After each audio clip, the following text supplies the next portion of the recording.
अगर मैं आपसे कहूं कि एक लड़की जिसने अपनी पूरी जिंदगी संघर्ष में गुजारी अचानक एक ऐसे घर की बहू बन जाती है जहां हर मुस्कान के पीछे साजिश छिपी होती है, तो क्या आप उस कहानी को जानना चाहेंगे? ये कहानी है ईशानी की, एक ऐसी लड़की जो अपने छोटे भाई की जान बचाने के लिए किसी भी हद तक जा सकती है। जब उसे अपने भाई के इलाज के लिए 50 लाख रुपए की जरूरत पड़ती है, तब किस्मत उसे उस इंसान के सामने ला खड़ा करती है जिससे पूरा शहर डरता है, आरव मल्होत्रा। एक ऐसा नाम जो सिर्फ बिजनेस नहीं बल्कि ताकत और अहंकार की पहचान है। आरव के पास एक ऑफर है, एक कॉन्ट्रैक्ट मैरिज, एक ऐसा रिश्ता जिसमें न कोई प्यार होगा न कोई एहसास, सिर्फ एक सौदा। ईशानी के लिए ये शादी उसके भाई की जिंदगी बचाने का रास्ता बन जाती है, लेकिन उसे नहीं पता कि इस सौदे के साथ वो जिस दुनिया में कदम रखने जा रही है वहां हर दिन एक नई परीक्षा उसका इंतजार कर रही है। मल्होत्रा मिशन में कदम रखते ही ईशानी को मिलता है तिरस्कार, नफरत और साजिशों का जाल। माया, जो आरव की एक्स गर्लफ्रेंड है, उसे हर पल नीचा दिखाने की कोशिश करती है, लेकिन उसी घर में एक ऐसा सहारा भी है, दादी सा, जो ईशानी में वो ताकत देखती है जिसे बाकी सब नजरअंदाज कर देते हैं। दिन में ऑफिस की सख्त बॉस एम्प्लॉय की दूरी और रात में एक अजीब सा रिश्ता जहां दोनों एक ही छत के नीचे हैं, लेकिन दिलों के बीच दूरियां कायम है। फिर भी हर छोटी छोटी टकराहट, हर अनकही फिक्र और हर अनजानी जलन इस रिश्ते को धीरे धीरे बदलने लगती है। लेकिन असली खेल तब शुरू होता है जब इस कहानी में एंट्री होती है दुश्मनों की, साजिशों की और एक ऐसे रहस्य की जो ईशानी की पूरी पहचान को बदल देता है। क्या ये कॉन्ट्रैक्ट मैरिज कभी सच्चे प्यार में बदल पाएगी? क्या ईशानी अपने भाई को बचा पाएगी? और क्या आरव अपने दिल की दीवारों को तोड़ पाएगा? ये सिर्फ एक प्रेम कहानी नहीं है, यह है दर्द, बदले, साजिश और पहचान की एक ऐसी कहानी जो आपको शुरुआत से अंत तक बांधे रखेगी। हेलो फ्रेंड्स, आप सभी का dark desire audio YouTube channel पर स्वागत है। कहानी शुरू करने से पहले एक महत्वपूर्ण सूचना देना चाहूंगा। यह कहानी पूर्णतः काल्पनिक है। इसमें प्रस्तुत सभी पात्र, घटनाएं और स्थान लेखक की कल्पना पर आधारित है और इनका किसी भी वास्तविक व्यक्ति, घटना, जाति, संस्कृति या समाज से कोई संबंध नहीं है। इस कहानी का उद्देश्य केवल मनोरंजन करना है। हमारा किसी भी प्रकार का सामाजिक, धार्मिक या सांस्कृतिक संस्थाओं को ठोस पहुंचाने का कोई इरादा नहीं है। यदि किसी श्रोता को इस कहानी का कोई अंश सुनने के लिए आपत्तिजनक प्रतीत हो तो कृपया इसे केवल एक काल्पनिक एवं मनोरंजनात्मक रचना के रूप में ही ले। यह कहानी पूरी तरह से मेरी स्वयं लिखी हुई है, जिसे न तो किसी अन्य लेखक से लिया गया है और न ही किसी ऑनलाइन प्लेटफॉर्म से कॉपी किया गया है। इस कहानी की सभी copyright dark desire audio channel के अंतर्गत सुरक्षित है। सुबह की रोशनी मल्होत्रा मिशन की बड़ी खिड़कियों से अंदर आकर फर्श पर फैल रही थी, लेकिन उस रोशनी में भी आज एक अजीब सा भारीपन था। पिछली रात की घटना ने पूरे घर की हवा बदल दी थी। हर कोई सामान्य दिखने की कोशिश कर रहा था, लेकिन हर चेहरे के पीछे छिपा तनाव साफ महसूस किया जा सकता था। ईशानी अपने कमरे में बैठी थी, उसके सामने वही कागज रखा था। तुम्हारी कहानी अभी शुरू हुई है। उसने रात भर इसे कई बार पढ़ा था, जैसे वो इन शब्दों के पीछे छिपे इरादे को समझना चाहती हो, लेकिन हर बार उसे सिर्फ एक ही एहसास मिला, ये खेल सिर्फ डराने के लिए नहीं बल्कि किसी बड़े मकसद के लिए खेला जा रहा है। उसने धीरे से कागज को मोड़ा और टेबल पर रख दिया। उसके चेहरे पर अब डर कम और सोच ज्यादा थी। वो समझ चुकी थी कि अगर उसे इस खेल को समझना है तो उसे सिर्फ एक शिकार बनकर नहीं बल्कि एक खिलाड़ी बनकर सोचना होगा। उसने गहरी सांस ली और खुद को मानसिक रूप से तैयार किया। नीचे डाइनिंग हॉल में आज सब मौजूद थे, दादी सा, सिद्धार्थ, माया और थोड़ी देर बाद आरव भी आ गए। माहौल सामान्य बनाने की कोशिश हो रही थी, लेकिन हर किसी की नजरें कभी न कभी एक दूसरे पर ठहर जाती थी, जैसे हर कोई किसी न किसी पर शक कर रहा हो। सिक्योरिटी बढ़ा दी गई है, आरव ने सीधे कहा। अब से बिना इजाजत कोई अंदर बाहर नहीं जाएगा। उनकी आवाज में सख्ती थी, लेकिन यह सख्ती सिर्फ आदेश नहीं बल्कि एक सुरक्षा कवच थी। क्या सच में इतना बड़ा खतरा है? सिद्धार्थ ने थोड़ा घबराकर पूछा। आरव ने उसकी तरफ देखा। हमें हर संभावना के लिए तैयार रहना होगा। माया चुपचाप बैठी थी, लेकिन उसके चेहरे पर एक हल्की सी मुस्कान थी जिसे सिर्फ ध्यान से देखने वाला ही पकड़ सकता था। वो इस पूरे माहौल को किसी और नजर से देख रही थी, जैसे ये सब उसके लिए कोई नया खेल हो। ईशानी ने ये सब नोटिस किया, लेकिन उसने अभी कुछ नहीं कहा। उसके मन में अब एक नया सवाल उठ रहा था, क्या ये सब सच में बाहर से हो रहा है या फिर इस घर के अंदर ही कोई ऐसा है जो ये खेल खेल रहा है? नाश्ते के बाद ईशानी ने खुद ही जांच शुरू करने का फैसला किया। उसने सबसे पहले सिक्योरिटी रूम का रुख किया। वहां कैमरों की फुटेज बार बार चेक की जा रही थी, लेकिन अब तक कुछ खास नहीं मिला था। क्या रात की फुटेज फिर से देख सकते हैं? उसने सिक्योरिटी गार्ड से पूछा। गार्ड ने सिर हिलाया और स्क्रीन पर फुटेज चलाने लगा। ईशानी ध्यान से हर सेकंड को देख रही थी, हर हरकत, हर छाया, लेकिन शुरुआत में सब कुछ सामान्य ही दिख रहा था। तभी अचानक एक सेकंड के लिए स्क्रीन हल्की सी ग्लिच हुई। रुको, ईशानी ने तुरंत कहा। गार्ड ने फुटेज को पीछे किया। फिर से वही पल आया, 1 सेकंड का ब्लैकआउट। ये क्या है? ईशानी ने पूछा। गार्ड थोड़ा घबरा गया। शायद नेटवर्क की समस्या होगी मैडम, या फिर किसी ने जानबूझकर किया है, ईशानी ने धीरे से कहा। उसकी बात सुनकर गार्ड चुप हो गया। ये एक छोटा सा सुराग था, लेकिन बहुत महत्वपूर्ण था। इसका मतलब साफ था, कोई ऐसा है जो कैमरों को भी कंट्रोल कर सकता है। ईशानी के दिमाग में अब एक ही बात घूम रही थी, ये काम कोई आम इंसान नहीं कर सकता। दोपहर के समय वो दादी सा के कमरे में गई। दादी सा खिड़की के पास बैठी थी, जैसे वो भी किसी गहरी सोच में डूबी हो। दादी सा, ईशानी ने धीरे से कहा, क्या इस घर में पहले भी कभी ऐसा कुछ हुआ है?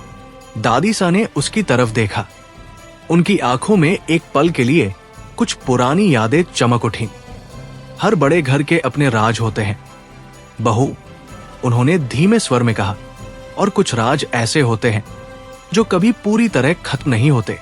उनकी बात ने ईशानी को और सोचने पर मजबूर कर दिया। क्या ये किसी पुराने दुश्मन का काम हो सकता है? उसने पूछा।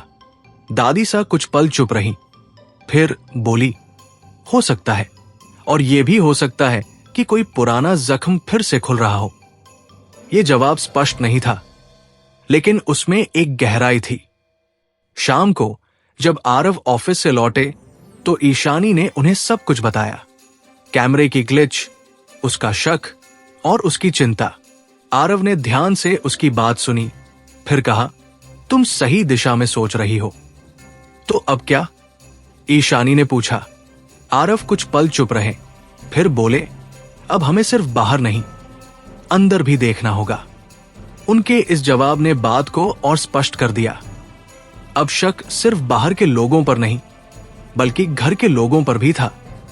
रात को जब सब अपने अपने कमरों में थे, ईशानी बालकनी में खड़ी थी। हवा ठंडी थी, लेकिन उसके मन में विचारों का तूफान चल रहा था। क्या ये सब माया कर रही है, या फिर कोई और है जो अभी तक सामने नहीं आया? तभी उसे नीचे गार्डन में हल्की सी हलचल दिखाई दी। उसने ध्यान से देखा, कोई छाया तेजी से एक कोने से दूसरे कोने में गई। उसका दिल जोर से धड़कने लगा। वो तुरंत अंदर भागी और आरव के कमरे की तरफ गई। आरव, उसने दरवाजा खटखटाया। आरव तुरंत बाहर आए। क्या हुआ? गार्डन में कोई है, उसने तेजी से कहा। दोनों तुरंत नीचे की तरफ भागे, लेकिन जब वे वहां पहुंचे तो वहां कोई नहीं था। सिर्फ हवा चल रही थी और पत्तियों की सरसराहट। मैंने सच में किसी को देखा था, ईशानी ने कहा। आरव ने चारों तरफ नजर दौड़ाई। मुझे पता है, और वो हमें देख रहा है। उनकी आवाज में अब गुस्सा भी था और एक चुनौती भी। उसी समय मेशन की छत पर अंधेरे में कोई खड़ा था। वो नीचे खड़े दोनों को देख रहा था। उसके होठों पर एक हल्की मुस्कान थी। अब उन्हें शक होने लगा है। उसने धीरे से कहा। उसने जेब से एक छोटी सी चेन निकाली, जिसमें वही सांप वाला निशान बना हुआ था। खेल अब और मजेदार होगा। उसकी आंखों में एक खतरनाक चमक थी। और नीचे ईशानी और आरव अब सिर्फ एक रहस्य नहीं, बल्कि एक ऐसे जाल में फंस चुके थे जहां हर कदम उन्हें सच के करीब ही ले जा रहा था, और खतरे के और करीब ही। मल्होत्रा मेंशन की वरात, जिसमें गार्डन में दिखाई दी वो रहस्यमयी परछाई, अब सिर्फ एक शक नहीं रही थी, बल्कि एक सच्चाई बन चुकी थी जिसे नजरअंदाज करना नामुमकिन था। सुबह की हल्की रोशनी जब ईशानी के कमरे में दाखिल हुई, तब भी उसका मन पिछली रात के उसी दृश्य में अटका हुआ था। उसने साफ देखा था, कोई था वहां, कोई जो इस घर के हर कोने को जानता था, जो उनके हर कदम से एक कदम आगे चल रहा था। ये एहसास अब डर से ज्यादा गुस्से में बदलने लगा था, क्योंकि अब ये सिर्फ उसकी सुरक्षा का मामला नहीं था, बल्कि उसकी पहचान, उसकी जगह और उसकी पूरी जिंदगी का सवाल बन चुका था। वो जल्दी से तैयार होकर नीचे पहुंची, लेकिन आज उसके चेहरे पर वो सहजता नहीं थी जो वो अब तक बनाए रखने की कोशिश कर रही थी। उसकी आंखों में एक ठोस इरादा था। अब वो इस खेल का हिस्सा बनकर नहीं, बल्कि इसे खत्म करने के लिए आगे बढ़ेगी। डाइनिंग हॉल में दादी साहब पहले से मौजूद थी और उनकी नजर जैसे ही ईशानी पर पड़ी, उन्होंने तुरंत समझ लिया कि आज कुछ अलग है। तुमने कुछ तय कर लिया है ना? दादी सा ने सीधे पूछा। ईशानी कुछ पल चुप रही, फिर धीरे से बोली, हाँ, अब सिर्फ डर कर बैठना ठीक नहीं है। हमें पता लगाना होगा कि ये सब कौन कर रहा है। दादी सा ने हल्का सा सिर हिलाया। और क्या सोचा है? मुझे लगता है कि ये कोई बाहर का नहीं है, ईशानी ने गंभीर स्वर में कहा। जिस तरह से कैमरे को ब्लॉक किया गया, जिस तरह से वो मेंशन में आया, ये सब कोई ऐसा ही कर सकता है जिसे इस घर की हर जानकारी हो। उनकी बात सुनकर दादी सा की आंखों में एक पल के लिए चिंता और गहराई दोनों आ गई। तभी आरव वहां आए। उन्होंने दोनों की बातों को सुन लिया था। मैं भी यही सोच रहा हूं, उन्होंने कहा, और इसका मतलब है कि हमें हर किसी पर नजर रखनी होगी।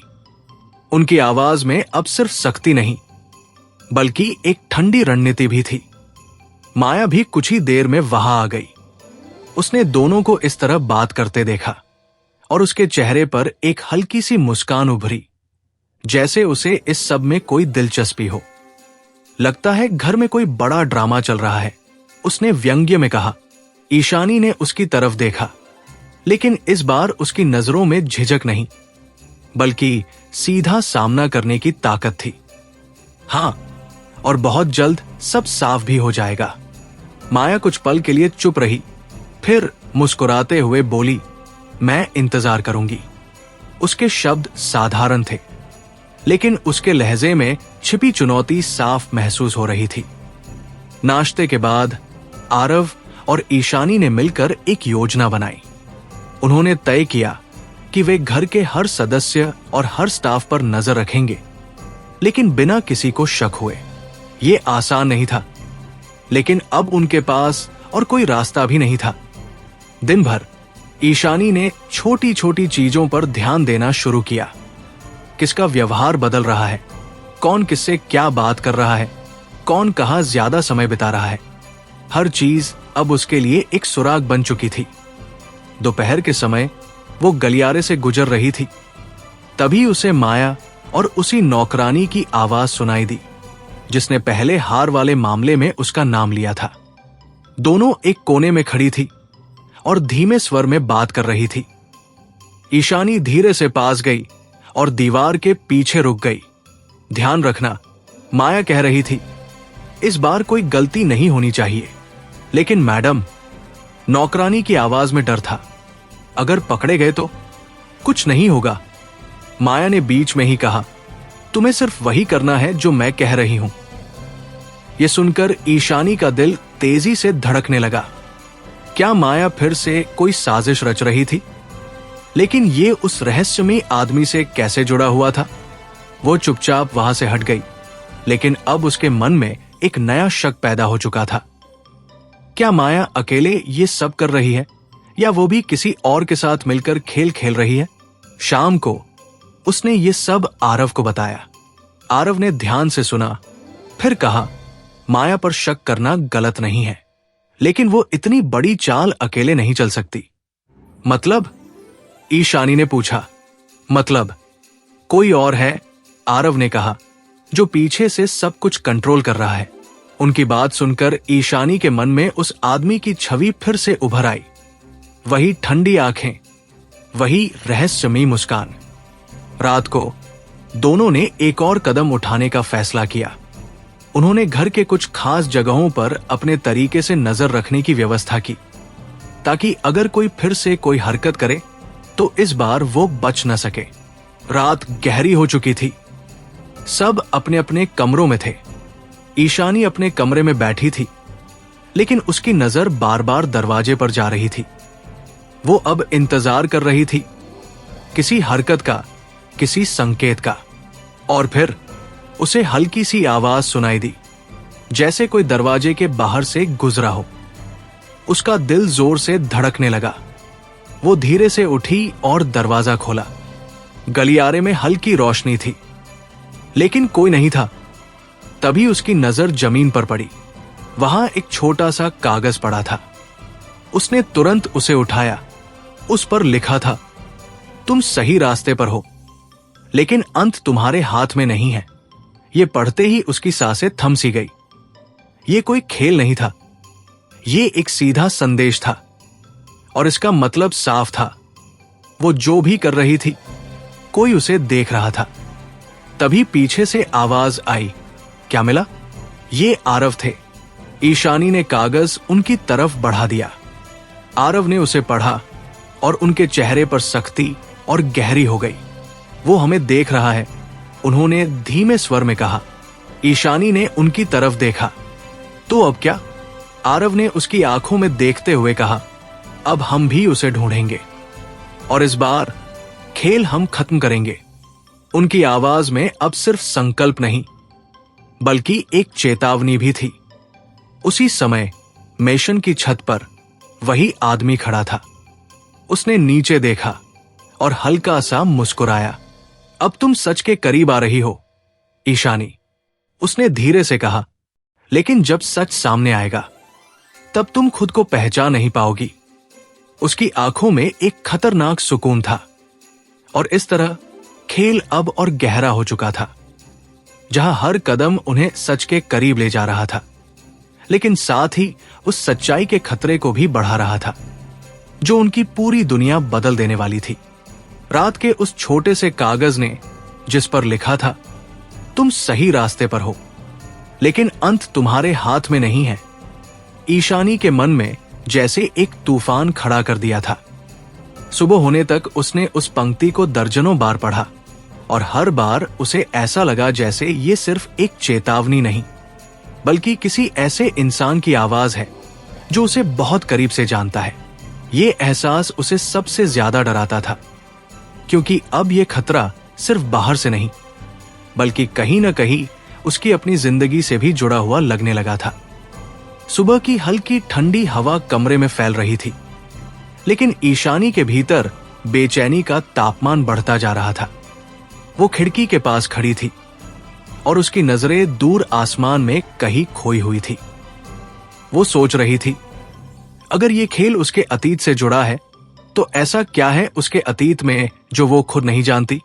वो धीरे धीरे नीचे पहुंची, जहां आज का माहौल पहले से ज्यादा गंभीर था।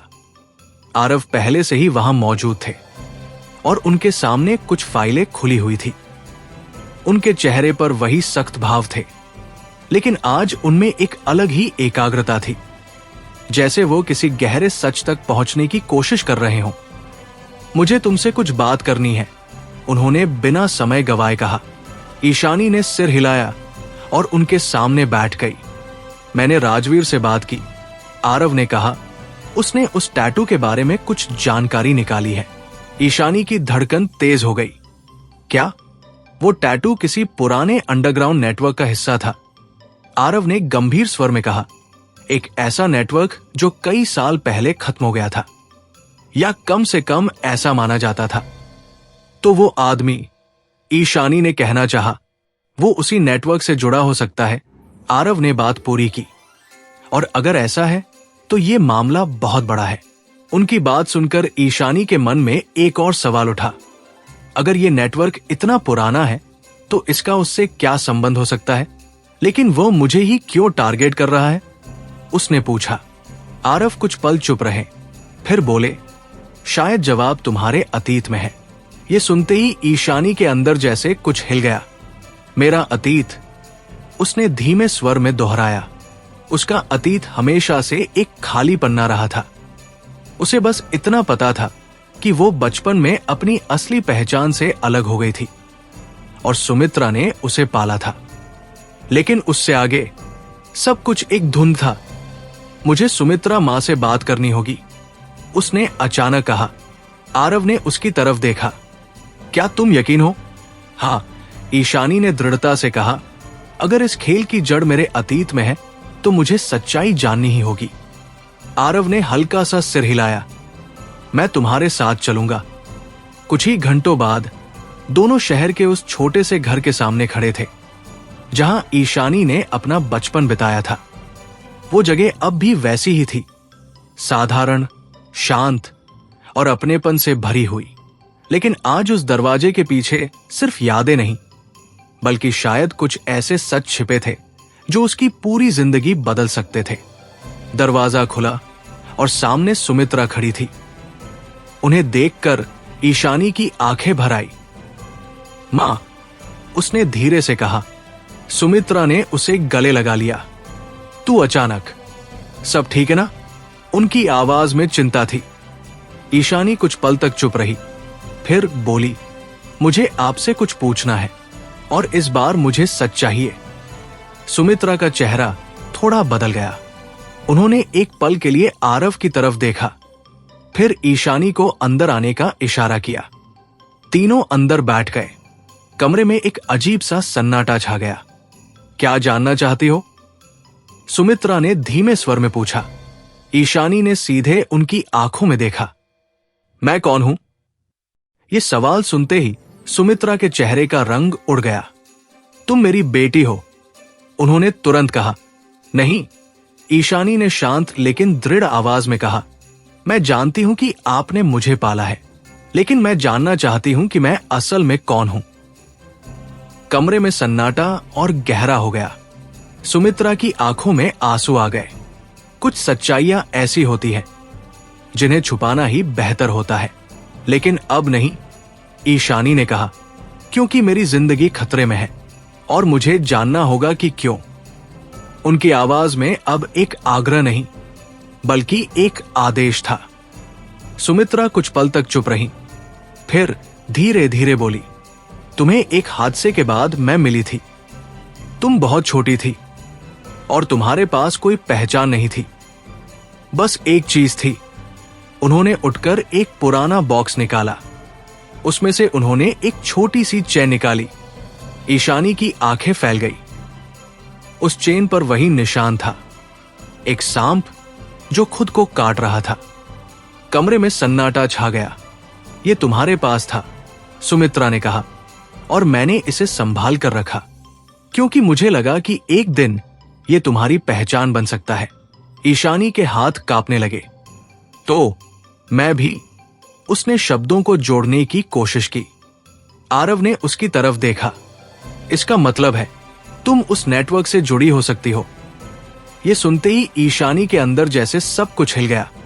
वो वही निशान था, वही कड़ी जो उस रहस्यमयी आदमी से जुड़ती थी।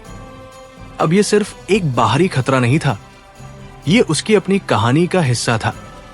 उसने धीरे से चेन को अपने हाथ में लिया और उसकी आंखों में एक अजीब सी चमक आ गई, डर, हैरानी और एक नई जिज्ञासा की। अब मुझे समझ में आ रहा है, उसने धीमे स्वर में कहा। यह खेल मेरे लिए ही शुरू हुआ है। आरव ने उसकी तरफ देखा और इस बार उनकी आंखों में सिर्फ चिंता नहीं, बल्कि एक गहरा एहसास था, जैसे वो समझ चुके हो कि अब यह कहानी सिर्फ उनके रिश्ते की नहीं, बल्कि एक बहुत बड़े रहस्य की बन चुकी है। उसी समय शहर के एक अंधेरे कमरे में वही आदमी खड़ा था। उसके हाथ में एक फोटो थी जिसमें एक छोटी सी बच्ची थी और उसके गले में वही चैन। उसने हल्की सी मुस्कान के साथ कहा, आखिर तुम अपने अतीत तक पहुंच ही गई, ईशानी।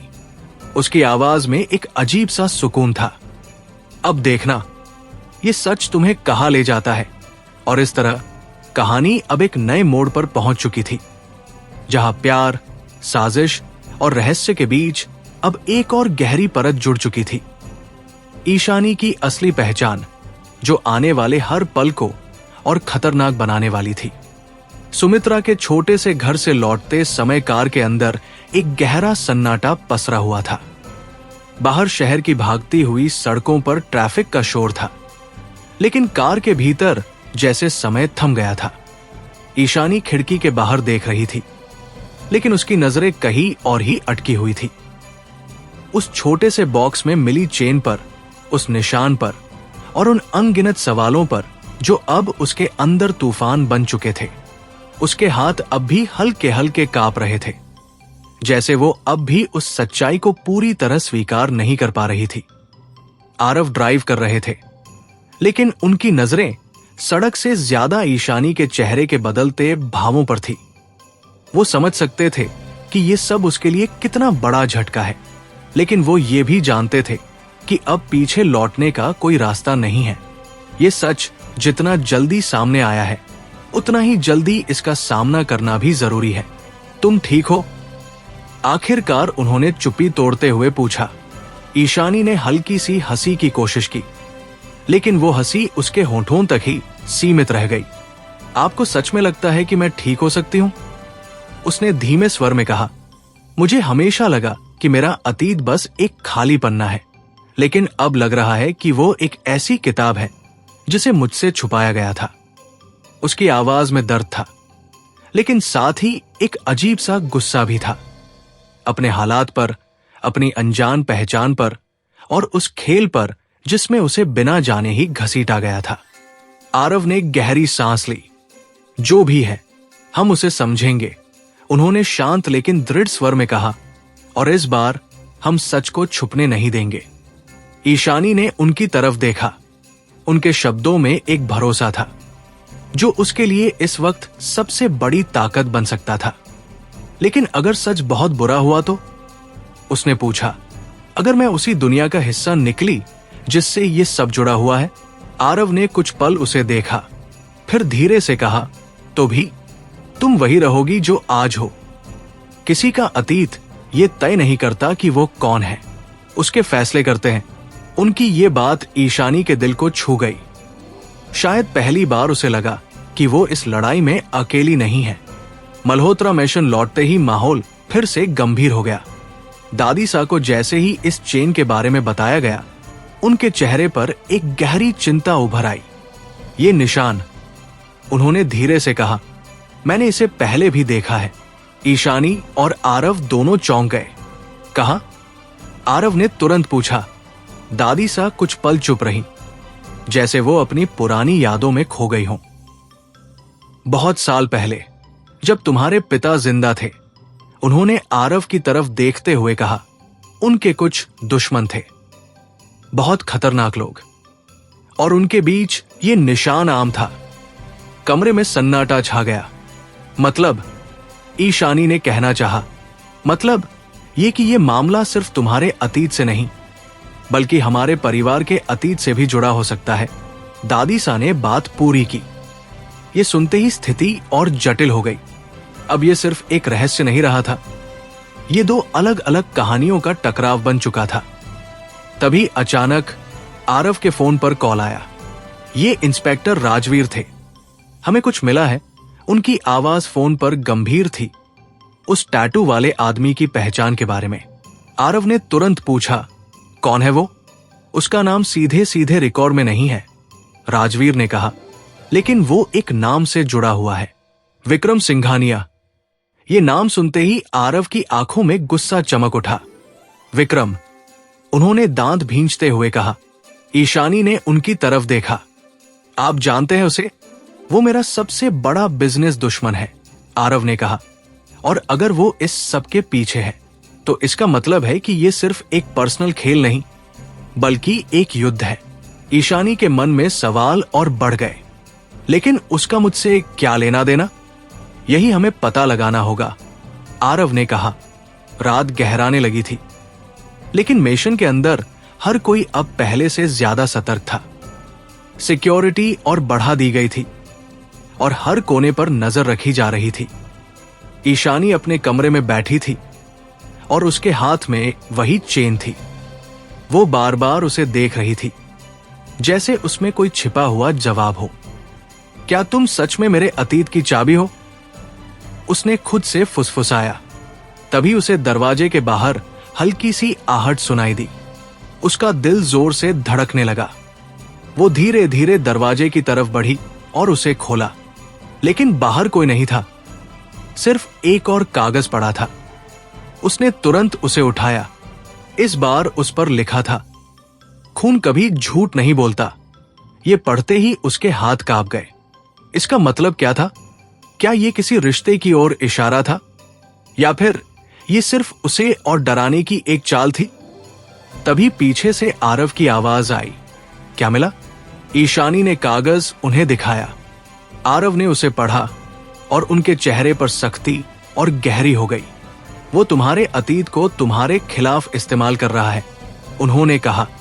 ईशानी ने उनकी तरफ देखा, या फिर वो मुझे मेरे अतीत की तरफ धकेल रहा है।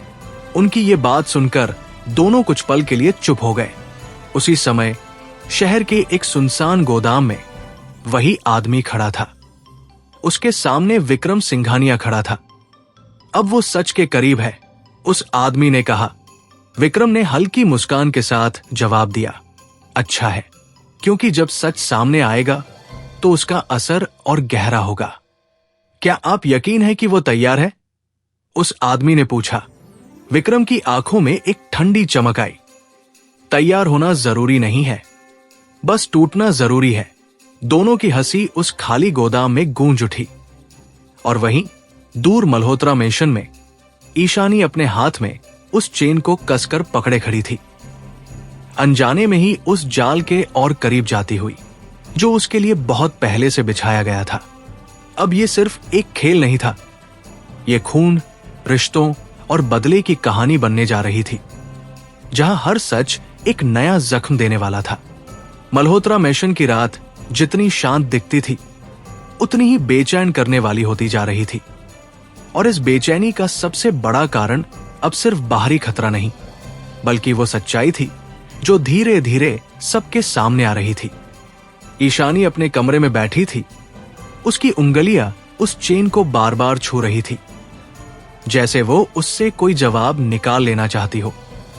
खून कभी झूठ नहीं बोलता, ये वाक्य उसके मन में बार बार गूंज रहा था। और हर बार उसे ऐसा लग रहा था जैसे कोई उसे उसके अपने ही अतीत से डराने की कोशिश कर रहा है। लेकिन अब ये डर अकेला नहीं था, उसके साथ एक और भावना जुड़ चुकी थी, शक। ये शक धीरे धीरे उसके दिल में जगह बना रहा था। और सबसे खतरनाक बात यह थी कि ये शक अब सिर्फ उस रहस्यमयी आदमी तक सीमित नहीं रहा था, बल्कि उसके आसपास के लोगों तक भी पहुंचने लगा था। सुबह की शुरुआत हमेशा की तरह हुई, लेकिन आज ईशानी का व्यवहार बदला हुआ था। वो पहले की तरह सहज नहीं थी। उसकी नजरें हर किसी पर रुक रुक कर ठहर रही थी, नौकरों पर, सिद्धार्थ पर, यहां तक कि दादी सा पर भी। ये सब उसके लिए आसान नहीं था, लेकिन अब वो किसी भी संभावना को नजरअंदाज नहीं कर सकती थी। डाइनिंग टेबल पर जब वो बैठी तो आरव पहले से ही वहां मौजूद थे। उन्होंने जैसे ही ईशानी के चेहरे को देखा, उन्हें तुरंत समझ आ गया कि उसके भीतर कुछ बदल रहा है। तुम ठीक नहीं लग रही हो, उन्होंने सीधे कहा। ईशानी ने उनकी तरफ देखा और कुछ पल के लिए चुप रही।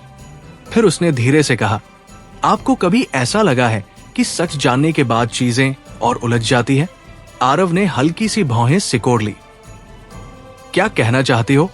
ईशानी ने गहरी सांस ली। मुझे अब हर चीज पर शक हो रहा है, हर इंसान पर। यह सुनकर टेबल पर एक अजीब सा सन्नाटा छा गया। आरव ने कुछ पल तक उसे देखा, फिर बोले, यह सामान्य है। जब दुश्मन सामने नहीं होता तो हर चेहरा शक के दायरे में आ जाता है। उनकी ये बात सही थी, लेकिन ईशानी के मन में जो चल रहा था वो उससे भी ज्यादा गहरा था। और अगर दुश्मन हमारे बहुत करीब हो? उसने धीरे से पूछा।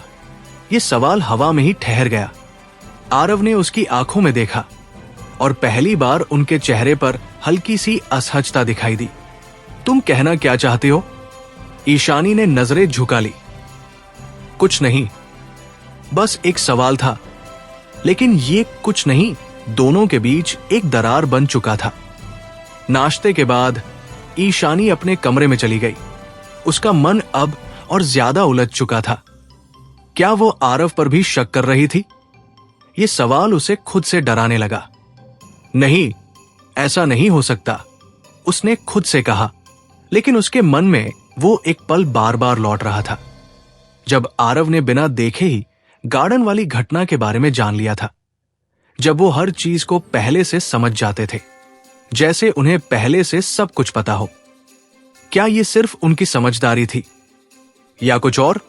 उसी समय दरवाजे पर दस्तक हुई। अंदर आ सकता हूं? ये आरव की आवाज थी।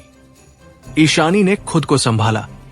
हाँ, आरव अंदर आए और कुछ पल तक चुपचाप खड़े रहे। तुम मुझसे कुछ छुपा रही हो, उन्होंने सीधे कहा। ईशानी चौंक गई। नहीं, तो फिर तुम्हारी नजरें क्यों बदल गई है? आरव ने पूछा। तुम अब मुझसे भी सवाल करने लगी हो। उनकी आवाज में हल्की सी नाराजगी थी। ईशानी ने कुछ पल के लिए उनकी तरफ देखा, फिर धीरे से कहा, क्योंकि अब मुझे हर चीज पर शक हो रहा है और मैं खुद को रोक नहीं पा रही। कमरे में सन्नाटा छा गया। आरव ने गहरी सांस ली। तो तुम मुझ पर भी शक कर रही हो? यह सवाल सीधा था और भारी भी। ईशानी ने तुरंत जवाब नहीं दिया और यही खामोशी सबसे बड़ा जवाब बन गई। आरव के चेहरे पर एक पल के लिए दर्द की झलक आई, लेकिन उन्होंने तुरंत खुद को संभाल लिया। ठीक है, उन्होंने ठंडे स्वर में कहा, अगर यही सच है तो तुम्हें जो सही लगे वही सोचो। उनकी आवाज में अब दूरी साफ महसूस हो रही थी। वो मुड़े और कमरे से बाहर चले गए। दरवाजा बंद होते ही ईशानी का दिल जैसे बैठ गया। उसने खुद को आईने में देखा। क्या वो सच में इतनी बदल गई थी या हालात ने उसे ऐसा बना दिया था? उसी समय मैशन के एक कोने में माया खड़ी थी। उसने ये सब देखा था। उनके बीच की दूरी, उनके बीच की दरार। उसके चेहरे पर एक संतोष भरी मुस्कान थी। अब असली खेल शुरू होगा, उसने धीरे से कहा। शाम को माहौल और ज्यादा भारी हो गया। आरव और ईशानी के बीच अब एक अनकहा फासला आ चुका था। दोनों एक ही घर में थे, लेकिन जैसे दो अलग अलग दुनियाओं में। रात को ईशानी बालकनी में खड़ी थी। हवा ठंडी थी, लेकिन उसके अंदर एक अजीब सी बेचैनी थी। तभी उसे नीचे गार्डन में वही छाया फिर दिखाई दी। इस बार वो रुकी नहीं, वो तुरंत नीचे भागी। लेकिन जैसे ही वो गार्डन में पहुंची, वहां कोई नहीं था। सिर्फ जमीन पर एक और कागज पड़ा था। उसने उसे उठाया। उस पर लिखा था, जब भरोसा टूटता है तभी खेल जीता जाता है। ये पढ़ते ही उसके हाथ कांप गए। ये सिर्फ एक मैसेज नहीं था, ये एक सच्चाई थी। उसने धीरे धीरे पीछे मुड़कर देखा और दूर खड़े आरव उसे देख रहे थे। उनकी आंखों में अब कोई भाव नहीं था, न गुस्सा न चिंता, बस एक ठंडी दूरी। उस पल ईशानी को एहसास हुआ, ये खेल सिर्फ बाहर से नहीं बल्कि उनके बीच भी जीतने लगा है। और शायद यही उस दुश्मन की सबसे बड़ी चाल थी। अब लड़ाई सिर्फ सच्चाई की नहीं रही थी, बल्कि भरोसे की भी थी, जो हर दिन थोड़ा थोड़ा टूटता जा रहा था।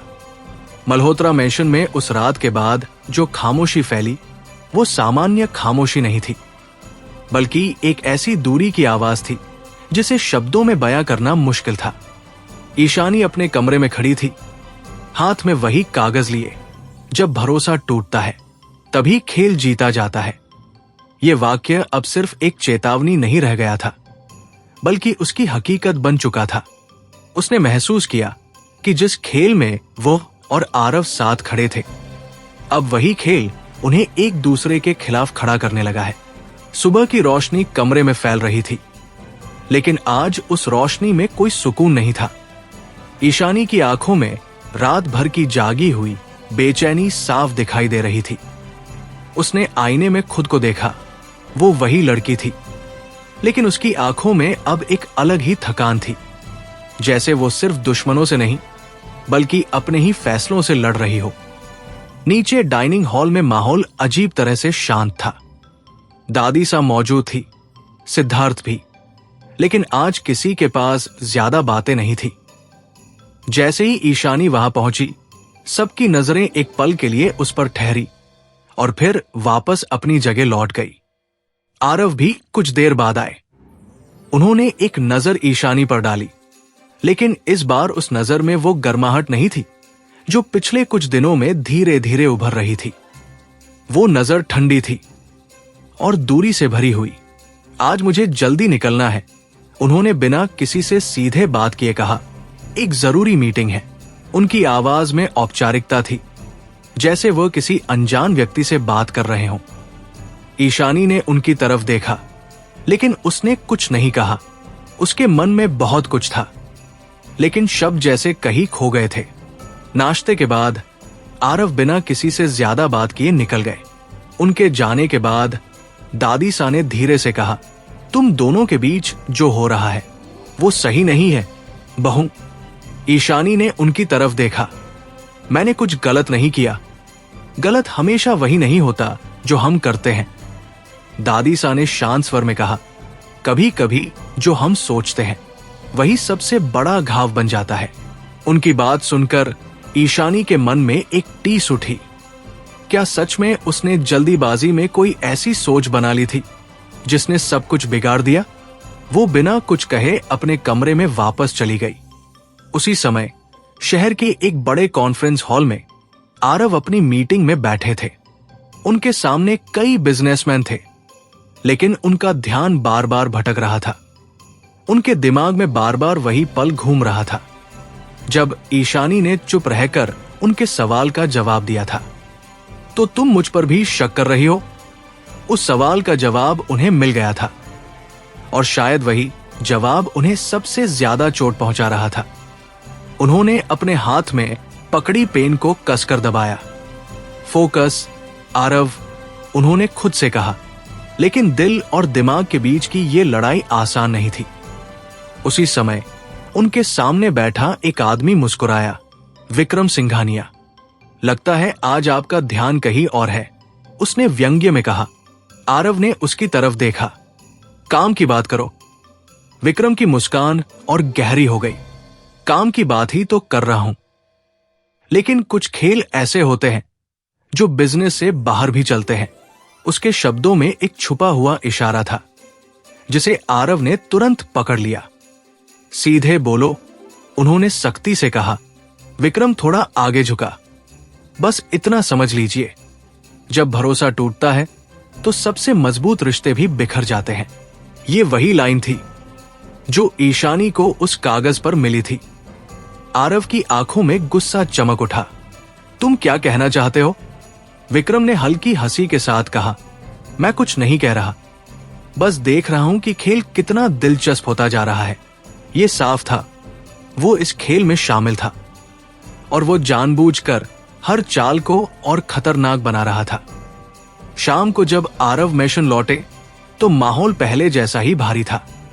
उन्होंने सीधे अपने कमरे की तरफ जाना चाहा, लेकिन दादी सा ने उन्हें रोक लिया। तुम दोनों इस तरह कब तक रहोगे? उन्होंने सीधे पूछा। आरव कुछ पल चुप रहे, फिर बोले, जब तक सच्चाई साफ नहीं हो जाती।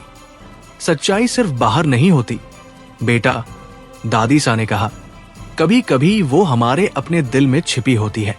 उनकी बात सुनकर आरव कुछ नहीं बोले, लेकिन उनके चेहरे पर सोच की रेखाएं गहरी हो गई। उधर ईशानी अपने कमरे में बैठी थी और वो अब खुद से लड़ रही थी। क्या उसने सच में आरव पर शक करके एक गलती की, या ये सब हालात की मजबूरी थी? तभी उसे याद आया विक्रम सिंघानिया। अगर वो इस सब के पीछे है तो क्या ये सब उसी की चाल है? क्या वो जानबूझकर उनके बीच दूरी पैदा कर रहा है? ये सोचते ही उसके अंदर एक नई समझ जागी। ये सब प्लान है, उसने धीरे से कहा। उसी समय दरवाजे पर दस्तक हुई। वो उठी और दरवाजा खोला। सामने आरव खड़े थे। दोनों कुछ पल तक चुप रहे। ये खामोशी भारी थी, लेकिन जरूरी भी। हमें बात करनी होगी, आरव ने आखिरकार कहा। ईशानी ने धीरे से सिर हिलाया। दोनों कमरे के अंदर आए। कुछ पल तक कोई कुछ नहीं बोला। फिर ईशानी ने धीरे से कहा, मुझे लगता है हम वही कर रहे हैं जो वो चाहता है। आरव ने उसकी तरफ देखा। कौन? विक्रम, उसने कहा। वो हमें तोड़ना चाहता है और हम खुद ही टूट रहे हैं। कमरे में सन्नाटा छा गया। आरव ने गहरी सांस ली। तो तुम्हारा शक? ईशानी ने तुरंत कहा। वो डर था, और उस डर ने मुझे गलत सोचने पर मजबूर कर दिया। उसकी आवाज में पछतावा साफ था। कुछ पल के लिए दोनों एक दूसरे को देखते रहे। फिर आरव ने धीरे से कहा, मुझे भी गुस्सा नहीं करना चाहिए था। ये पहली बार था जब उन्होंने अपनी गलती स्वीकार की थी।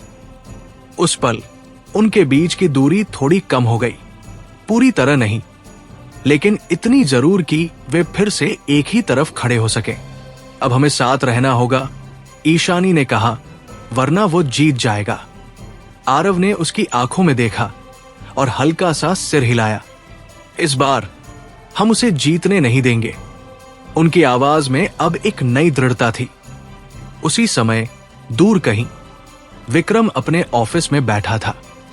उसने फोन पर किसी से कहा, थोड़ी दरार आ गई है, लेकिन अभी पूरी दीवार नहीं टूटी।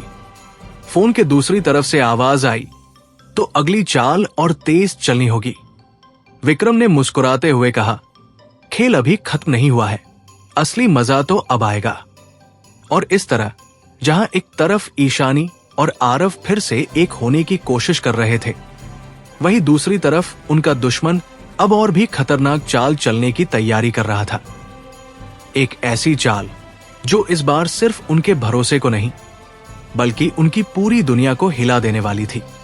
मल्होत्रा मैशन की रात उस दिन थोड़ी अलग थी। बाहर आसमान में बादल घिराए थे और हल्की हवा पेड़ों की शाखाओं को हिला रही थी, जैसे कोई अनजाना संकेत दे रही हो कि आने वाला समय और भारी होने वाला है। लेकिन इस बार घर के भीतर का माहौल पहले जैसा बिखरा हुआ नहीं था। ईशानी और आरव के बीच जो दरार कुछ समय पहले तक साफ दिखाई दे रही थी, वो अब धीरे धीरे भरने लगी थी। दोनों ने समझ लिया था कि अगर वे एक दूसरे के खिलाफ खड़े हुए तो उनका दुश्मन बिना कुछ किए ही जीत जाएगा। ईशानी अपने कमरे की खिड़की के पास खड़ी थी और उसकी नजरें दूर अंधेरे में कहीं टिकी हुई थी। लेकिन इस बार उसकी आंखों में डर नहीं, बल्कि एक सतर्कता और योजना की चमक थी। वो अब सिर्फ प्रतिक्रिया देने वाली नहीं रही थी, बल्कि आगे की चाल सोचने लगी थी। दरवाजे पर हल्की दस्तक हुई। अंदर आ सकता हूं? ये आरव की आवाज थी। ईशानी ने बिना मुड़े कहा, आपको पूछने की जरूरत कब से पड़ने लगी? उसके शब्दों में हल्की सी मुस्कान थी, जो पिछले कुछ दिनों की गंभीरता के बाद पहली बार आई थी। आरव अंदर आए और उसके पास आकर खड़े हो गए।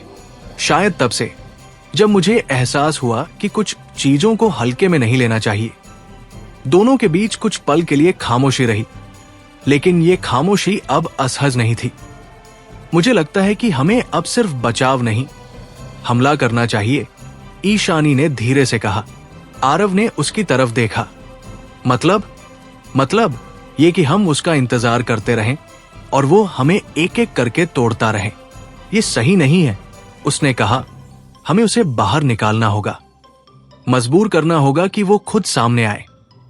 आरव ने गहरी सांस ली। तुम्हारे पास कोई प्लान है? ईशानी ने उसकी तरफ मुड़कर देखा। हाँ, लेकिन इसमें थोड़ा रिस्क है। अब तक जो हुआ है उससे ज्यादा, आरव ने हल्के व्यंग्य में कहा। ईशानी ने गंभीरता से जवाब दिया, इस बार हम उसे वही देंगे जो वो चाहता है, लेकिन अपने तरीके से। ये सुनकर आरव की आंखों में रुचि जागी। डिटेल में बताओ। ईशानी ने धीरे धीरे अपनी योजना बतानी शुरू की। उसने कहा कि अगर वो आदमी सच में उसके अतीत से जुड़ा है, तो वो उसे किसी न किसी तरह से फिर से संपर्क करने की कोशिश करेगा। और अगर वो खुद उसे एक मौका दे, एक ऐसा मौका जिसमें वो कमजोर दिखे, तो वो जरूर सामने आएगा। तुम कहना चाहती हो कि हम एक जाल बिछाएं? आरव ने पूछा। हां, ईशानी ने कहा। मैं दिखाऊंगी कि मैं डर गई हूं, कि मैं टूट रही हूं, और वो सोचकर सामने आएगा कि वो जीत रहा है। आरव कुछ पल चुप रहे। और अगर ये जाल उल्टा पड़ गया तो? ईशानी ने उनकी आंखों में देखा। तो मैं गिर जाऊंगी, लेकिन इस बार आप मुझे गिरने नहीं देंगे। उसके शब्दों में एक भरोसा था, जिसने आरव को कुछ पल के लिए चुप कर दिया। ठीक है, उन्होंने आखिरकार कहा, लेकिन इस बार हर कदम सोच समझकर उठाना होगा। अगले दिन प्लान की शुरुआत हुई। सुबह से ही ईशानी का व्यवहार बदल गया।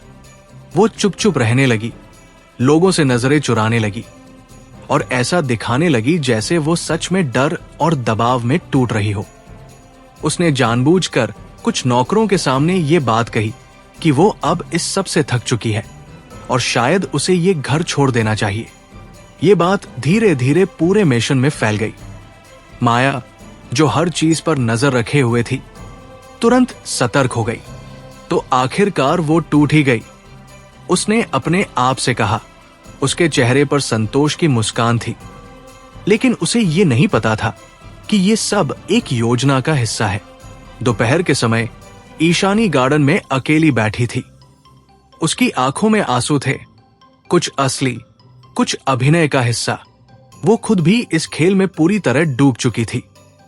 अब आओ, उसने मन ही मन कहा। कुछ देर तक सब शांत रहा, लेकिन फिर उसे वही एहसास हुआ जैसे कोई पास है। उसका दिल तेजी से धड़कने लगा, लेकिन इस बार उसने खुद को संभाला। मैं जानती हूं तुम यहां हो, उसने धीरे से कहा। कुछ पल तक कोई जवाब नहीं आया। फिर पीछे से वही आवाज आई, तुम्हें डरते हुए देखना दिलचस्प है।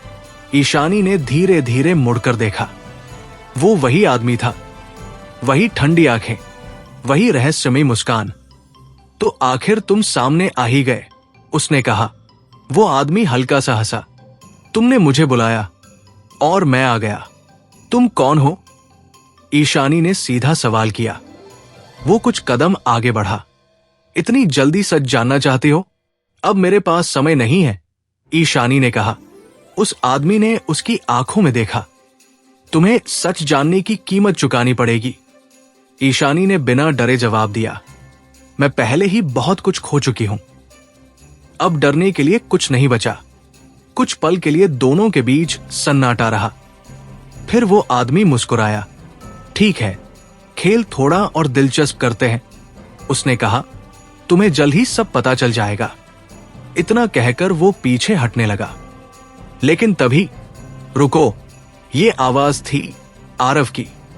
वो अचानक वहां आ गए थे। उस आदमी ने उनकी तरफ देखा और उसके चेहरे पर हल्की सी मुस्कान आई। तो आप भी आ गए, उसने कहा। आरव ने सख्ती से कहा, अब खेल खत्म। लेकिन वो आदमी हंसा। नहीं, अभी तो शुरू हुआ है, उसने कहा। और फिर अगले ही पल वो तेजी से वहां से गायब हो गया। आरव ने उसे पकड़ने की कोशिश की, लेकिन वो हाथ नहीं आया। कुछ ही सेकंड में वो अंधेरे में खो गया। गार्डन में फिर से सन्नाटा छा गया। ईशानी और आरव एक दूसरे की तरफ देखने लगे। कम से कम अब हमें यकीन है, ईशानी ने धीरे से कहा, कि वो सच में मौजूद है। आरव ने बात पूरी की। दोनों के चेहरे पर गंभीरता थी, लेकिन साथ ही एक नई दृढ़ता भी। अब ये खेल सिर्फ छुपे हुए दुश्मन का नहीं रहा था, अब वो सामने आने लगा था। उसी समय दूर एक छत पर खड़ा वही आदमी उन्हें देख रहा था। उसने फोन उठाया। वे जाल बिछा रहे हैं, उसने कहा। फोन के दूसरी तरफ से आवाज आई, तो अब अगली चाल चलो, उसने मुस्कुराते हुए कहा। अब समय है असली खेल का। और इस तरह, जहां एक तरफ ईशानी और आरव ने अपने दुश्मन को सामने आने पर मजबूर कर दिया था, वहीं दूसरी तरफ वो दुश्मन अब अपनी सबसे खतरनाक चाल चलने की तैयारी कर चुका था। एक ऐसी चाल जो इस बार सिर्फ उन्हें डराने के लिए नहीं, बल्कि उन्हें पूरी तरह तोड़ने के लिए होने वाली थी। रात के उस पल के बाद, जब गार्डन में वह रहस्यमय आदमी सामने आया और फिर पल भर में गायब हो गया, मल्होत्रा मेशन की हवा और भी भारी हो चुकी थी। अब यह सिर्फ शक या डर का खेल नहीं था, बल्कि एक खुला युद्ध बन चुका था, जिसमें हर चाल सोची समझी और खतरनाक थी। ईशानी अपने कमरे में बैठी थी, लेकिन उसकी आंखों में अब पहले जैसा डर नहीं था। वहां एक अजीब सी शांति थी, जैसे उसने इस लड़ाई को स्वीकार कर लिया हो और अब वो पीछे हटने वाली नहीं है। उसने अपनी मुट्ठी में उस चेन को कसकर पकड़ा हुआ था, वही चेन जो उसके अतीत की एकमात्र कड़ी थी। और अब उसी अतीत का कोई हिस्सा उसकी जिंदगी को बर्बाद करने पर तुला हुआ था।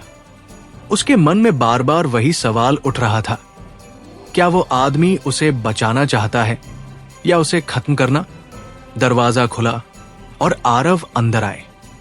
उनके चेहरे पर गुस्सा और बेचैनी साफ झलक रही थी। तुम्हें अकेले वहां नहीं जाना चाहिए था, उन्होंने बिना किसी भूमिका के कहा। ईशानी ने उनकी तरफ देखा। अगर मैं अकेले नहीं जाती तो वो सामने नहीं आता, और अगर वो तुम्हें नुकसान पहुंचा देता तो? आरव की आवाज ऊंची हो गई। तो कम से कम हमें ये तो पता चलता कि वो चाहता क्या है, ईशानी ने शांत लेकिन मजबूत आवाज में कहा। दोनों के बीच कुछ पल के लिए सन्नाटा छा गया। आरव ने गहरी सांस ली और थोड़ा नरम होकर कहा, तुम समझ क्यों नहीं रही? ये खेल तुम्हारी सोच से कहीं ज्यादा खतरनाक है, ईशानी ने धीरे से जवाब दिया। और आप समझ क्यों नहीं रहे कि ये खेल अब सिर्फ आपका नहीं, मेरा भी है, और शायद सबसे ज्यादा मेरा ही है।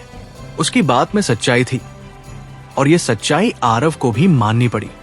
ठीक है, उन्होंने आखिरकार कहा, लेकिन अब हम बिना प्लान के एक कदम भी आगे नहीं बढ़ेंगे। ईशानी ने हल्का सा सिर हिलाया। अगले दिन सुबह आरव ने तुरंत इंस्पेक्टर राजवीर को मिशन बुलाया। अब स्थिति इतनी गंभीर हो चुकी थी कि इसे सिर्फ परिवार के भीतर संभालना मुश्किल था। राजवीर ने आते ही सीधे कहा, अब यह मामला सिर्फ धमकी का नहीं रहा, ये एक प्लान्ड ऑपरेशन है, और हमें यह समझना होगा कि उसका अगला कदम क्या होगा। आरव ने कहा। ईशानी ने बीच में कहा, वो मुझसे कुछ चाहता है, और जब तक उसे वो नहीं मिलेगा वो रुकने वाला नहीं है। राजवीर ने उसकी तरफ देखा। तुम्हें क्या लगता है वो क्या चाहता है? ईशानी कुछ पल चुप रही, फिर बोली, शायद सच। ये जवाब सुनकर कमरे में एक अजीब सा सन्नाटा छा गया। किस सच की बात कर रही हो? राजवीर ने पूछा। ईशानी ने धीरे से कहा, मेरी पहचान का सच, मेरे अतीत का सच, और शायद उस कनेक्शन का सच जो इस घर और उस नेटवर्क के बीच है। आरव ने उसकी तरफ देखा। अगर ये सच है तो इसका मतलब है कि ये सब बहुत पहले से प्लान किया गया है। राजवीर ने सिर हिलाया। और ये भी कि वो आदमी सिर्फ एक मोहरा है, असली खिलाड़ी कोई और है। ये बात सुनकर सबकी नजरें एक दूसरे पर टिक गई। विक्रम, आरव ने धीरे से कहा। नाम हवा में गूंज गया। अगर वो इसके पीछे है, राजवीर ने कहा, तो ये सिर्फ पर्सनल बदला नहीं बल्कि एक बड़ा खेल है। ईशानी के मन में अब एक नया डर नहीं बल्कि एक नई समझ पैदा हो रही थी। तो हमें भी बड़ा सोचना होगा, उसने कहा। शाम तक उन्होंने एक नई योजना बनाई, इस बार और भी गहरी और ज्यादा खतरनाक। उन्होंने तय किया कि वे उस आदमी को यह महसूस कराएंगे कि वो जीत रहा है, लेकिन इस बार उसके हर कदम पर नजर रखी जाएगी। उन्होंने मिशन के अंदर और बाहर सिक्योरिटी बढ़ा दी और कुछ खास जगहों पर छुपे हुए कैमरे और ट्रैप लगाए। रात होते होते माहौल फिर से भारी हो गया। ईशानी अपने कमरे में थी, लेकिन इस बार वो इंतजार नहीं कर रही थी, वो तैयार थी। उसने खुद से कहा, अब जो भी होगा मैं पीछे नहीं हटूंगी। तभी अचानक उसके फोन पर एक मैसेज आया, अनजान नंबर। उसने धीरे से मैसेज खोला।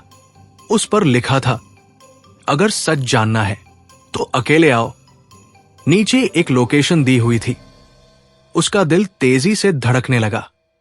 यह वही मौका था जिसका वो इंतजार कर रही थी, लेकिन ये एक जाल भी हो सकता था। वो कुछ पल के लिए सोचती रही, फिर उसने फोन उठाया और आरव को कॉल किया। मुझे उससे मैसेज आया है, उसने कहा। कुछ ही मिनटों में आरव उसके कमरे में थे। उन्होंने मैसेज देखा और उनका चेहरा सख्त हो गया। तुम वहां नहीं जाओगी, मुझे जाना होगा, ईशानी ने तुरंत कहा। यह एक ट्रैप है, आरव ने कहा। मुझे पता है, ईशानी ने जवाब दिया, लेकिन अगर मैं नहीं गई तो हम कभी सच तक नहीं पहुंच पाएंगे। दोनों के बीच फिर वही टकराव शुरू हो गया। मैं तुम्हें अकेले नहीं जाने दूंगा, आरव ने सख्ती से कहा। तो फिर मेरे साथ चलिए, लेकिन दूर रहकर, ईशानी ने कहा। उसे शक नहीं होना चाहिए। आरव कुछ पल के लिए चुप रहे, फिर उन्होंने धीरे से सिर हिलाया। ठीक है, लेकिन इस बार कोई गलती नहीं होनी चाहिए। रात के अंधेरे में दोनों उस लोकेशन की तरफ बढ़े। वो एक पुराना सुनसान गोदाम था। ईशानी अकेले अंदर गई। चारों तरफ सन्नाटा था। मैं आ गई हूं, उसने कहा। कुछ पल तक कोई जवाब नहीं आया। फिर अंधेरे से वही आवाज आई। मुझे पता था तुम आओगी। वो आदमी धीरे धीरे सामने आया। अब बताओ, तुम क्या चाहते हो? ईशानी ने पूछा। वो मुस्कुराया। मैं कुछ नहीं चाहता, मैं सिर्फ तुम्हें तुम्हारा सच दिखाना चाहता हूं। कौन सा सच? ईशानी ने गुस्से में पूछा। वो आदमी कुछ पल चुप रहा, फिर बोला, तुम सिर्फ एक अनाथ लड़की नहीं हो, तुम उस दुनिया का हिस्सा हो जिससे तुम भाग रही हो। यह सुनकर ईशानी का दिल जोर से धड़कने लगा। क्या मतलब? उसने पूछा। वो आदमी आगे बढ़ा और धीरे से कहा, तुम्हारा असली नाम ईशानी नहीं है। ये सुनते ही जैसे समय थम गया। बाहर खड़े आरव ने भी ये सब सुन लिया था और उसी पल उन्हें एहसास हुआ, ये खेल अब उस मोड़ पर पहुंच चुका है जहां से वापस लौटना नामुमकिन है, क्योंकि अब सच सामने आने वाला था और हर सच की एक कीमत होती है। पुराने गोदाम के भीतर फैला हुआ अंधेरा अब सिर्फ रोशनी की कमी नहीं था, बल्कि एक ऐसी सच्चाई का पर्दा था जो किसी भी पल हटने वाला था। हवा में धूल तैर रही थी और टूटी हुई खिड़कियों से आती ठंडी हवा उस जगह को और भी भयावह बना रही थी। ईशानी उसी जगह खड़ी थी, सामने वो रहस्यमयी आदमी जिसकी हर बात उसके दिल की धड़कनों को तेज कर रही थी।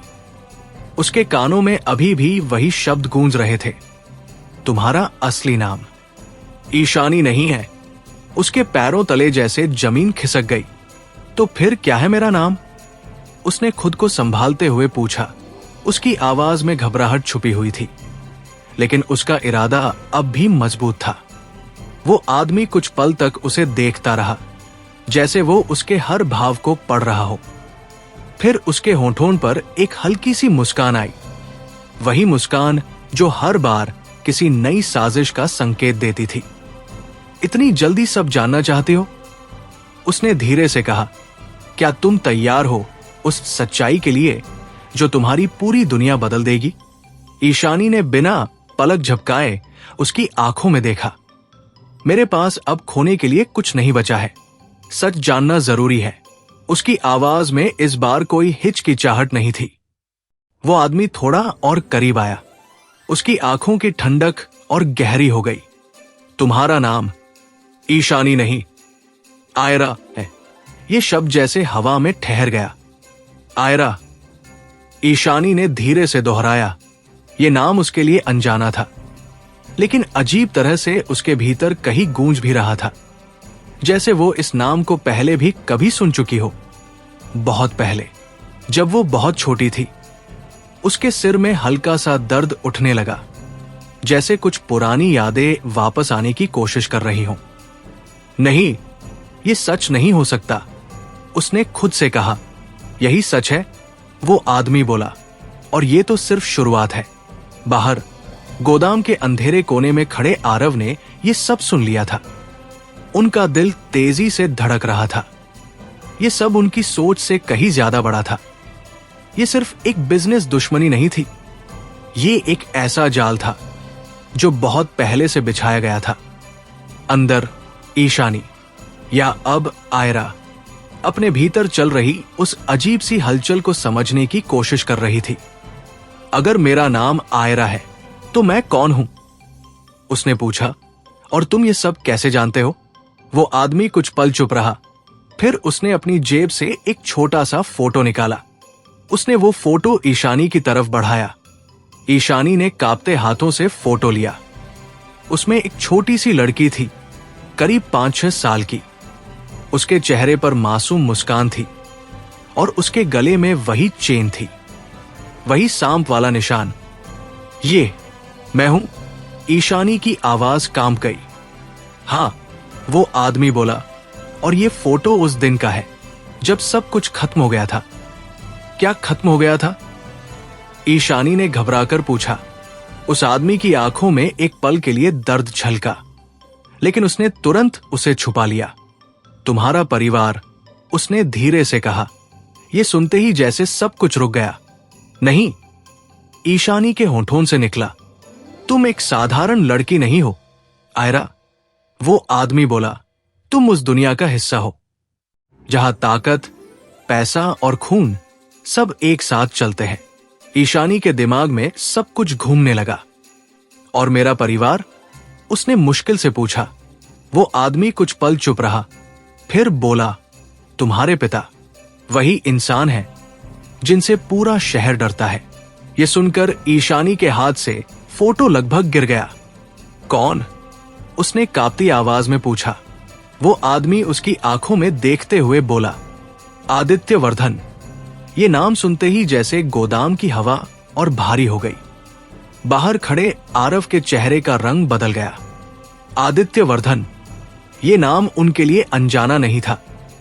ये वही नाम था जो उनके अतीत के सबसे दर्दनाक हिस्से से जुड़ा हुआ था।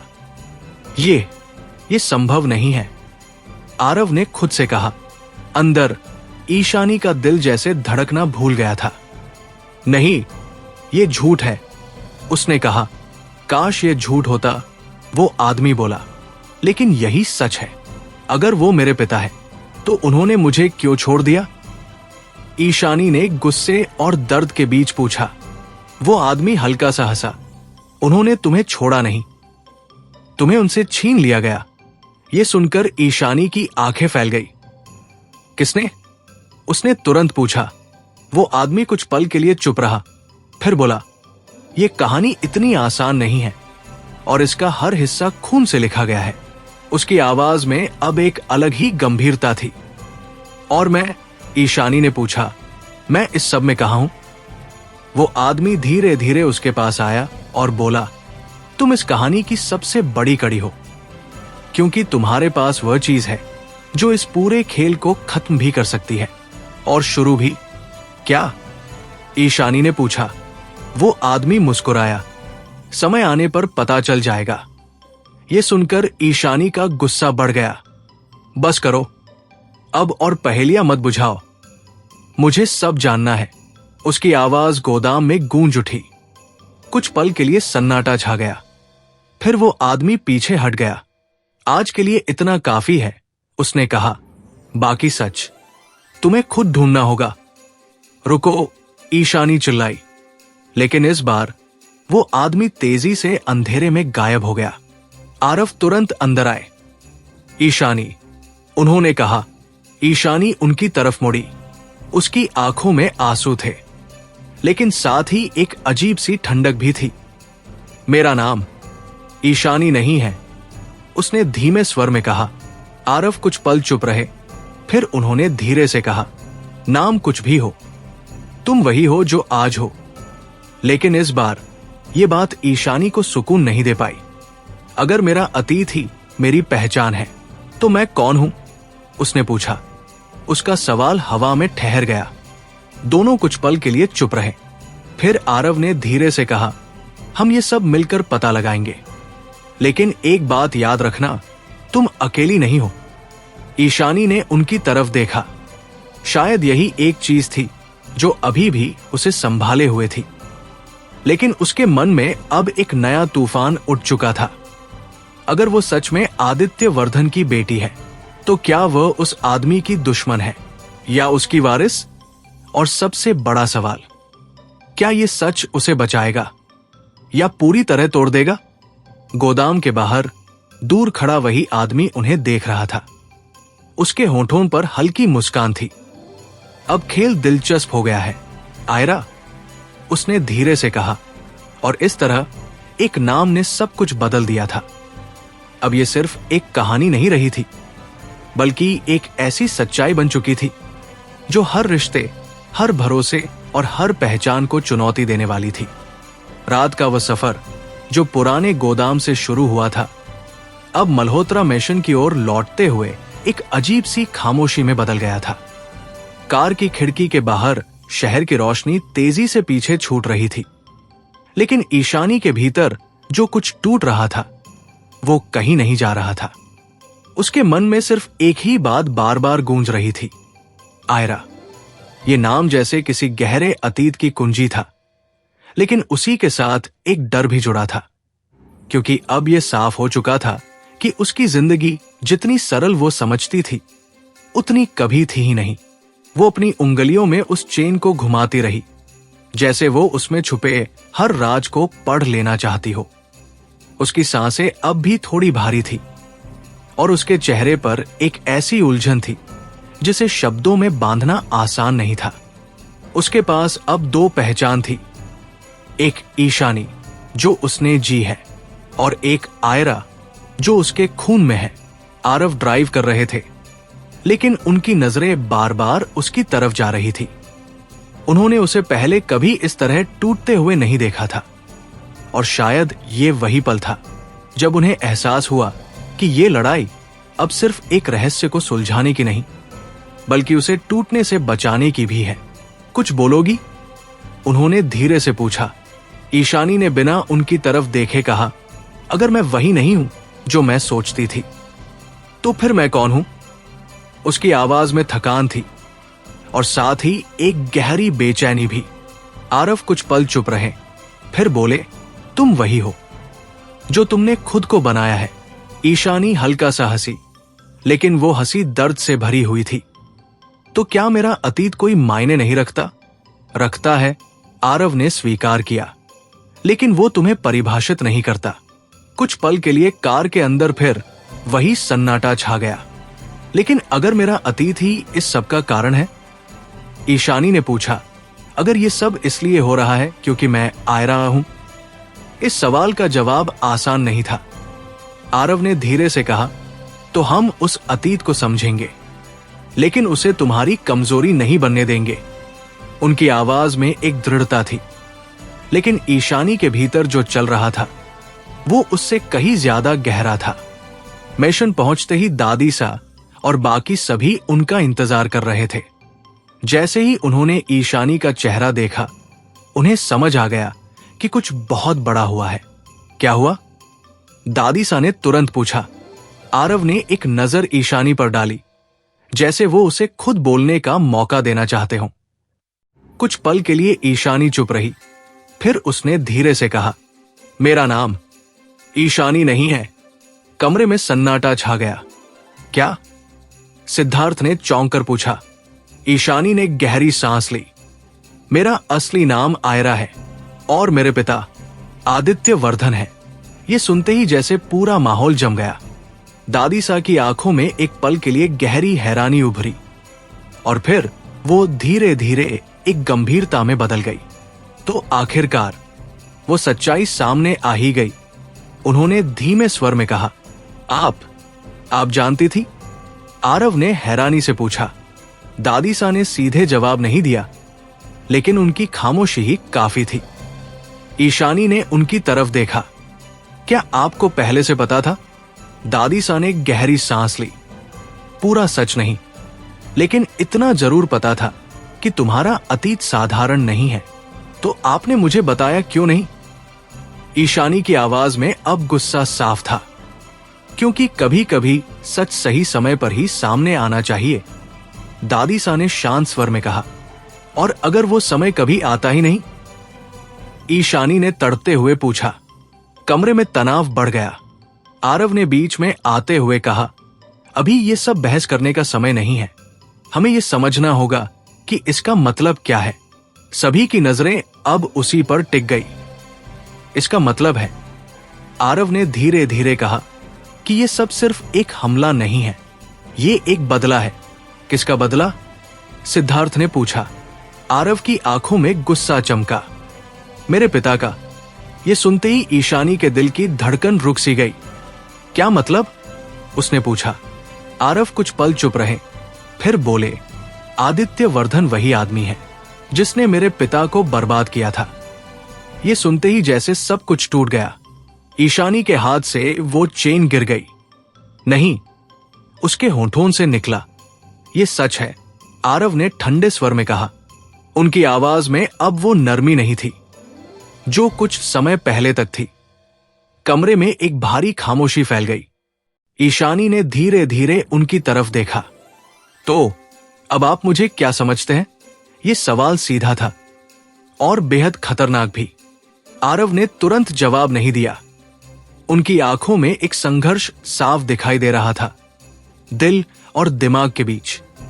कुछ पल बाद उन्होंने धीरे से कहा, मैं अभी कुछ नहीं सोच पा रहा। यह जवाब शायद सबसे ज्यादा दर्दनाक था। ईशानी ने हल्की सी हंसी के साथ कहा, समझ गई। उसकी आंखों में आंसू थे, लेकिन वो रो नहीं रही थी। मैं आपके दुश्मन की बेटी हूं, है ना? उसने कहा। आरव ने कुछ नहीं कहा और यही खामोशी सबसे बड़ा जवाब बन गई। ईशानी ने धीरे से सिर झुका लिया। उस पल उसे ऐसा लगा जैसे उसने सब कुछ खो दिया है, अपनी पहचान, अपना भरोसा और शायद वो रिश्ता भी जो धीरे धीरे उसके दिल में जगह बना रहा था। वो बिना कुछ कहे वहां से चली गई। उसके कदम धीमे थे, लेकिन हर कदम के साथ उसका दिल और भारी होता जा रहा था। उधर दादी सा ने गहरी नजर से आरव को देखा। तुम्हें फैसला करना होगा बेटा, उन्होंने कहा। यह लड़ाई सिर्फ अतीत की नहीं है, ये तुम्हारे भविष्य की भी है। आरव चुप खड़े रहे। उनके सामने अब दो रास्ते थे, एक अपने पिता के दर्द को चुनना और दूसरा उस लड़की को जो उनके दिल के करीब आ चुकी थी। उसी समय शहर के एक अंधेरे कमरे में विक्रम सिंघानिया खड़ा था। उसके सामने वही रहस्यमयी आदमी खड़ा था। तो सच सामने आ गया, उस आदमी ने कहा।